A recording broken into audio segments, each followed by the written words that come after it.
Hi everybody, Crazy Poodle Lady here again. I'm hoping my camera doesn't fall. I got a new setup that is supposed to hold it in place and it's kind of sinking, so if you see me sinking with it, you'll know my camera's falling. I'm really new to this whole video thing, so bear with me. I wanted to talk a little bit more about my poodle breeding program and what I do differently than other people.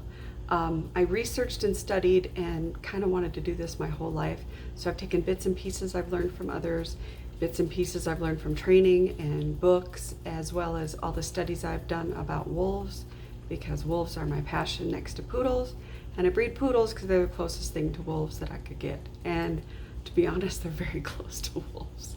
If you saw my pack, you would understand. Anyway, the thing that I like to do that a lot of breeders either don't do or don't talk about is the early neural stimulation. The program that I use was developed by the military. I'm not really sure which branch, but I read about it and now I implement it in my own way. Sometimes I call it picking on the puppies, but from the minute they're born, I hold them and I put them up to my mouth and I murmur to them really quietly. Their ears are closed. They can feel the vibration. They can feel the warmth of my hands. I give them lots of kisses and I rub them all over their bodies. I stick my fingers between their toes, between the pads, and between the toenails, and do this with all 4 feet with every puppy every morning and every night. I rub around their ears really gently, rub down their muzzles really gently. The whole body gets a little bit of a rub.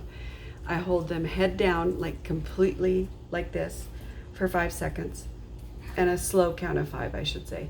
And I hold them like this for a slow count of 5. Then I do this for a slow count of 5, and then I do this. The mamas don't like it much, but I do it, and I do it at least twice a day. Gets the puppies used to being in different positions, makes everything kind of not new. Every time if you do this enough and you do it every day several times, they get used to new things happening to them all the time. If you leave them completely alone for the first 4 weeks, which is about how long the moms take complete care of them, or at least my moms, then by the time you start to try to handle them, they're really skittish and jumpy and everything frightens them. They go through different developmental stages. And I like to do this starting, like I said, at birth, and do this pretty frequently. And sometimes it's more than twice a day. As they progress and get a little bit older, by the time they're between 10 and 14 days, their eyes and ears open. As soon as their eyes start to open a little bit, I increase how long I'm doing the duration of how I'm holding them. And I increase the times per day. I also add in things like sometimes I sing to them, and sometimes I whisper, blow at their ears. Gently, of course. And as their ears open, they start to get a fear response because everything had been muffled up till then. And when they start to hear things clearly, that would be my pack chasing my cat. Stop that. Anyway, as the ears open and things start to be more clear and less muffled, they start to get a little bit afraid of things, and they get a fear response. When you go to pick them up, they'll jerk their head, they'll wince a little bit. You'll see them start to get really scared when you reach in and grab them quickly. So I try to make sure I grab them really slowly at this stage because we don't want a fear instilled in them when somebody reaches in to grab them. So at this point, usually I try to get the mamas to touch them as I'm touching them for the first time when I first put my hand in the box.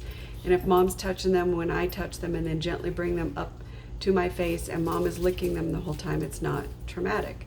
Later on in the progression of their childhood, when they're in puppy kindergarten, I do the scoop and swoop method. I try to startle them. I try to let them know that being swooped up really quickly can be kind of terrifying, but the moms have gotten to the point where they will actually kiss the puppies as I'm doing it and let them know that that's not something to be afraid of either, but that comes later in their development.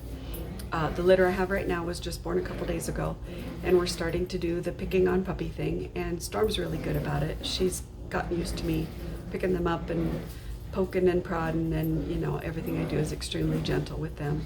But they're already starting to respond to the warmth of my hand and the sound of my voice, and I keep them up by my chin or up by my cheek, and I put my mouth on them and tell them I love them and give them little kisses and try to get them used to that.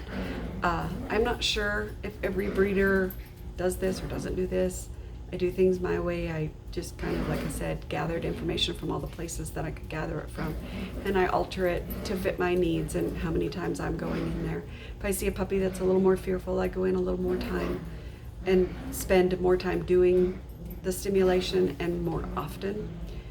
If I have puppies who just take it in stride and don't really care, sometimes I'll just do it once a day. And as they grow, things change.